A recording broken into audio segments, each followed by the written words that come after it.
Smaržo pēc vācu pensionāra. Sveiciens no vācu autobāņa. Gatavi? Tātad XC90, tātad grīda smuka. Sēts, FRs, E-klasē, Zintarzeme auto, vēl viena E-klase, un aiziesim līdz pārējiem. Amaroks klientam uz pasūtījumu. Pieejas un paskatīsimies, vai nav sarūsējis.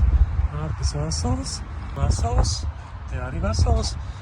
Izskatās pārsteidzoši labi. Šitie te parasti ir nopūši līdz bezsamaņā. Baigi nav. Rāms jau te bišķi ir aprāvies, bet nekas traks.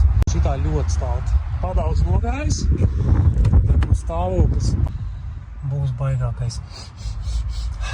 Smaržo pēc vācu pensionāra. Tā kā šitos visus, es domāju, ka pa vienam arī tu līdz salikšu, pastāstīšu bišķiņu vairāk. Zintarzeme auto.lv. Es domāju, ka būšu jau lielāko daļu salicis mājaslapā, kamēr pa Vāciju dzīvojamies.